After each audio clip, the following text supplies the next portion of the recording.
नमस्कार बंधुरा इन्सपिरेशन चैनले सबाइके स्वागत जानाई। चतुर्थ श्रेणी जे सकल छात्र छात्री रयेछो तोमादेर सामनेई फार्स्ट यूनिट टेस्ट परीक्षा रयेछे। तो तोमादेर सुविधार जोन्नो आज आमी गणित विषयेर उपर एकटी प्रश्नपत्र आलोचना करे देखाबो। तोमरा जोदि एई धरनेर प्रश्नपत्र अभ्यास करते थाको अवश्यई परीक्षाय कमन पाबे। तार जोन्नो तोमरा बंधुरा एखन प्रथम थेके शेष पर्यन्त भिडियोटी देखते थाको एबं आमार चैनल नतुन होले चैनलटी सबस्क्राइब करे नोटिफिकेशन अल करे रेखो, कारण आमी जखोनी भिडियो पोस्ट करब तोमादेर काछे सबार आगे पौঁছে যাবে। तो चलो शुरू करा जाक आजकेर प्रश्नपत्र आलोचना पर्व।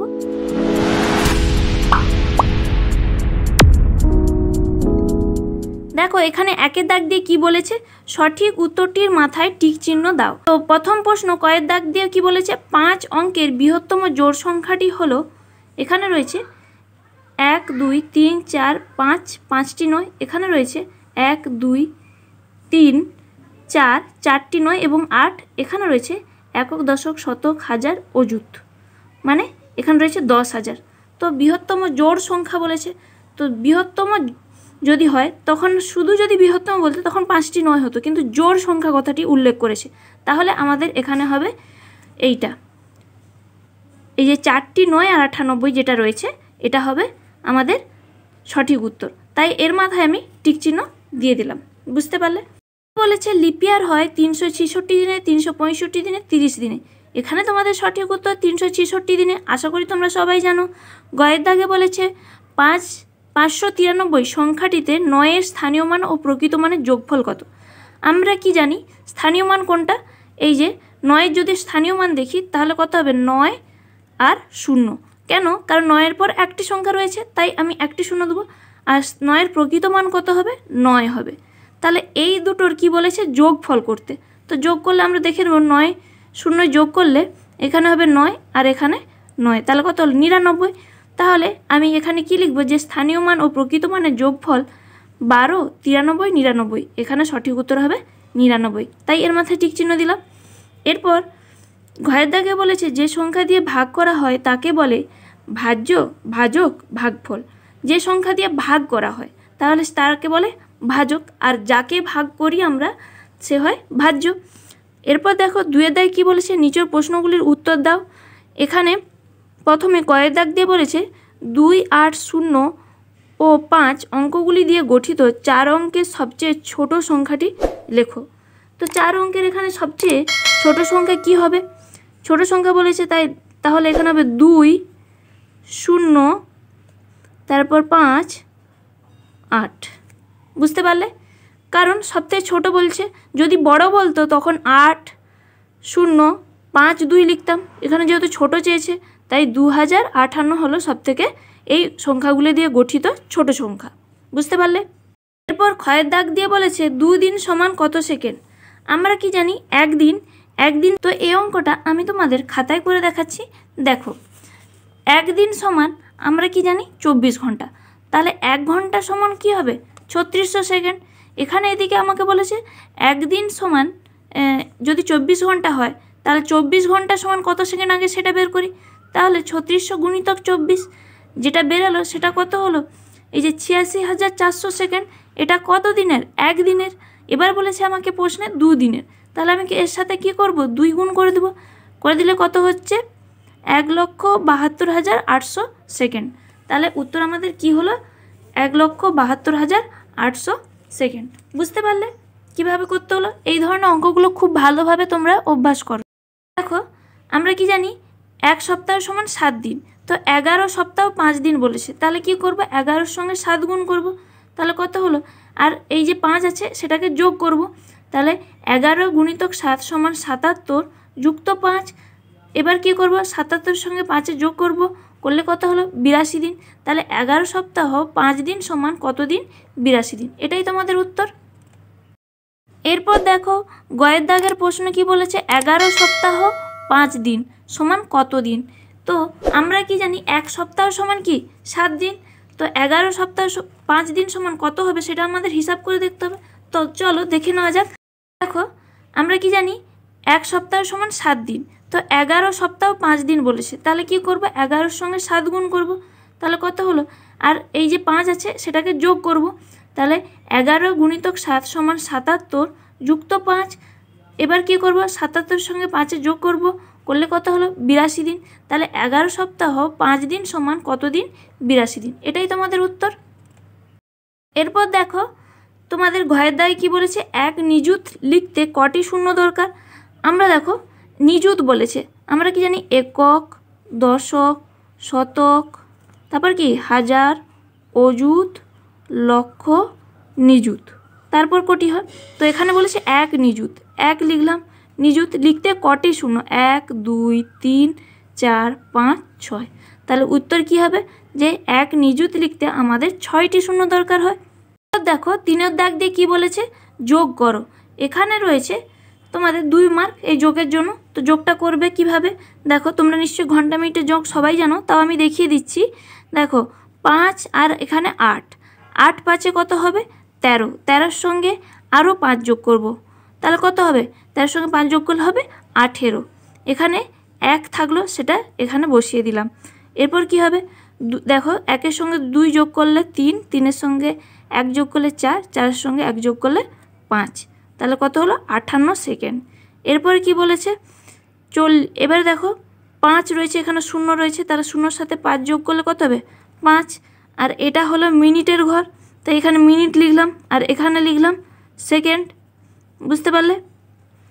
এবার এখানে দেখো 4 2 কত হয় 6, 6 2 হয় কত 8, তাহলে আমাদের এখানে কত হলো 85 মিনিট। এবার দেখো 6 আর 3 যোগ করলে 9, 9-এর সঙ্গে 2 যোগ করলে 10 11, তাহলে কত হলো 11 ঘন্টা আর 85 মিনিট। কিন্তু আমরা কি জানি, যখনই 60-এর বেশি হবে তাকে আমরা ভাঙতে হবে। তাহলে এই ভাঙাটা আমি পাশে করে দেখিয়ে দিচ্ছি। দেখো 11 ঘন্টা আর কত রয়েছে 85 মিনিট, তাই তো 85 মিনিট, আর এখানে রয়েছে 58 সেকেন্ড। বুঝতে পারলে। তাহলে এটাকে আমি কি করব, ভাঙবো। কেন, কারণ যখন আমরা কি জানি 1 ঘন্টা সমান 60 মিনিট, যখনই 60-এর বেশি হবে সেটাকে ভাঙতে হবে। তাহলে কি হবে 11 ঘন্টা আর 85-কে ভাঙলে কত হবে, 60 যদি নিয়ে নেই, 85-র মধ্যে আমি যদি 60 নিয়ে নিই, তাহলে এখানে কত থাকছে 5 আর এদিকে 2, মানে এটা ভাঙলে হবে 60 আর এই যে 25 মিলে হয় 85, তাহলে 60 মিনিট আর 25 মিনিট। আর এখানে যেমন 58 ছিল 58 সেকেন্ড বসিয়ে দিলাম। এরপর কি করব, এই 11 ঘন্টা যে আছে, এই 11 ঘন্টার সাথে এই যে 60 আছে যোগ হবে, যোগ হয়ে কী হবে 12 ঘন্টা। 60 মিনিট সমান তো আমরা 1 ঘন্টা জানি, তাই এখানে হলো 12 ঘন্টা 25 মিনিট আর কত হবে 58 সেকেন্ড। বুঝতে পারলে। ঘন্টা মিনিটের যোগ বিয়োগগুলো অবশ্যই এইভাবে অভ্যাস করবে। এরপর দেখো 4-এর দাগে কী বলেছে, মানের ঊর্ধ্বক্রমে সাজাও। মানে ক্রমে ক্রমে ঊর্ধ্ব, মানে ছোট থেকে বড়ের দিকে যেতে হবে। সংখ্যাগুলো কি আছে দেখে নেই। এখানে রয়েছে 8143, 3418, 3481, 8413, 8431। তো এখানে তোমাদের কি করবে, প্রথমে আমাদের সব থেকে ছোটোকে সেটা খুঁজতে হবে। 8418 পর 418 ছোটো নাকি 481 ছোটো, নিশ্চয়ই 418 ছোটো। তাহলে এটা লিখে দিলাম। যে আমি এখানে শর্টে করে দেখিয়ে দিচ্ছি, অবশ্যই তোমরা করার সময় আর একটা কথা লিখবে যে ঊর্ধ্বক্রমে সাজিয়ে পাই, নাহলে আমি লিখেই দিচ্ছি। দেখো ঊর্ধ্ব এইভাবে অবশ্যই লিখে আসবে, না হলে পরীক্ষায় নাম্বার কিন্তু কেটে নেবে। ঊর্ধ্বক্রমে সাজিয়ে পাই এভাবে লিখবে। এরপর সংখ্যাগুলোকে সাজাবে। কি করবে, 3418, এরপর কি হবে 3481, এরপরে কি হবে 8143, 8143। এরপরে দেখো 8413 আছে, 431 আছে, নিশ্চয়ই 8413টা হবে। তারপর কি হবে 8431। তো বুঝতে পারলে কিভাবে অঙ্কগুলো করতে হবে। এইভাবে তোমরা অবশ্যই অভ্যাস করবে। 5-এর দাগ দিয়ে কী বলেছে, শূন্যস্থান পূরণ করো। এখানে তোমাদের 2টি প্রশ্ন রয়েছে। তো কয়ের দাগে কী বলেছে, শতকের কাঠিতে ড্যাশটির বেশি বল রাখা যায় না। এখানে আমাদের সঠিক উত্তর, শতকের কাঠিতে 9টির বেশি বল রাখা যায় না। এরপর ক্ষয়ের দাগে বলেছে 14 গুণিতক ড্যাশ সমান 14 গুণিতক 14। তো এটা কি করতে হবে, ভাগ করে দেখতে হবে। তো ভাগটা আমি খাতায় করে দেখিয়ে দিচ্ছি, দেখে নাও। কি করব, 14কে আমরা কি করব, 14 দিয়ে ভাগ করব। যেহেতু এখানে কি বলেছে, যেহেতু এখানে 14 গুণিতক ড্যাশ রয়েছে, এটা দুটোর গুণফল মিলে এটা 1441। তো সেটাকে আমরা ভাগ করে দেখে নেব। ভাগ করলে কি হবে, প্রথমে দেখো 14 একে 14 হয়ে গেল, এখানে বিয়োগ করলাম 0 পেলাম, কিন্তু আমাকে কি করতে হবে, 1 নামালাম, কিন্তু 1 নামালে তো হবে না, দুটো সংখ্যা লাগবে, তাহলে এখানে 0 দেবো, দিলে কত হবে, 14 হবে। তাহলে 14 একে 14।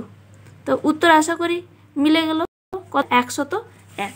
তাহলে 101 যদি আমরা গুণ করি তবেই এটা পাবো। তো উত্তর লিখে দিচ্ছি দেখো। তো ক্ষয়ের দাগে তখন তোমরা কি লিখবে, 14 সঙ্গে 101 যদি আমরা গুণ করি তবে 1414 পাবো। এরপরে দেখো 6 দাগে কি বলেছে, নিম্নলিখিত সমস্যাগুলি সমাধান করো। এখানে রয়েছে দুটি প্রশ্ন। তো কয়ের দাগে বলেছে, সমরবাবু 3048টি নারকেল 12টি টাকে ভর্তি করে পাঠাবেন। যদি তিনি প্রতি টাকে সমান সংখ্যক নারকেল পাঠান তাহলে প্রতি টাকে কটি নারকেল পাঠাবেন। তো এই জন্য আমরা বুঝতেই পাচ্ছি কি করতে হবে, অঙ্কটি ভাগ করতে হবে। কেন, কারণ বলেছে এতগুলো মোট নারকেল রয়েছে এবং 12টি টাকে ভর্তি করে পাঠাতে হবে এবং সমান সংখ্যক পাঠাতে হবে। তো কটি করে পাঠাবেন, তো আমি 12 দিয়ে ভাগ করে দেখলেই বোঝা যাবে যে কটি। তো অঙ্কটা আমি খাতায় করে দেখিয়ে দিচ্ছি, তোমরা দেখো। দেখো এইভাবে ভাগ করে নিবে 6 ক। তো 12 দিয়ে আমরা যদি 3048কে ভাগ করি, প্রথমে 12 দুয়ে কত হলো, 24। এবার 30 থেকে 24-এর বিয়োগ করলে এখানে পাচ্ছি 6, এখান থেকে আমরা 4 নামালাম, 12 5-এ 60। এবার এই 64 আর 60-এর বিয়োগ করলে হলো 4, আর নিচে এখানে যে 8 ছিল সেটা নিচে নামালাম। এবার 12 4-এ 48।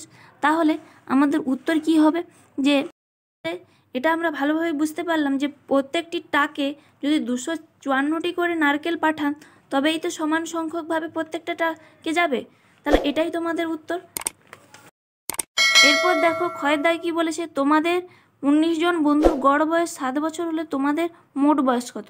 এখানে গড় বয়স দেওয়া আছে, আমরা যখনই মোট বয়স বের করতে হয় তখন কি করতে হয়, ওই গড়ের সাথে গুণ করতে হয়। তো আমি সেই অঙ্কটা খাতায় করে দেখিয়ে দিচ্ছি দেখো। তো কি লিখবে, যে 19 জন বন্ধুর গড় বয়স 7 বছর, 19 জন বন্ধুর, তাহলে মোট বয়স কত হবে, মোট বয়স হবে 19 গুণিতক 7 সমান 133 বছর। তাহলে এখানে তোমাদেরকে প্রশ্নে কি চেয়েছিল, যে তোমাদের মোট বয়স কত। তাহলে উত্তর দিয়ে তোমরা কি লিখবে, যে আমাদের মোট বয়স 133 বছর। আশা করি তোমরা প্রত্যেকটা অঙ্কের প্রশ্নের উত্তর বুঝতে পেরেছো। তোমরা যদি এই ধরনের প্রশ্নপত্র সংক্রান্ত ভিডিও পেতে চাও, চ্যানেলটি সাবস্ক্রাইব করে নোটিফিকেশান অল করে রাখো, কারণ আমি যখনই ভিডিও পোস্ট করব তোমাদের কাছে সবার আগে পৌঁছে যাবে। বন্ধুরা, ভিডিওটি ভালো লাগলে অবশ্যই লাইক করো, বন্ধুর সাথে শেয়ার করো, কমেন্ট করে জানাতে ভুলো না। দেখা হচ্ছে পরের কোনো ভিডিওতে। থ্যাংক ইউ বন্ধুরা।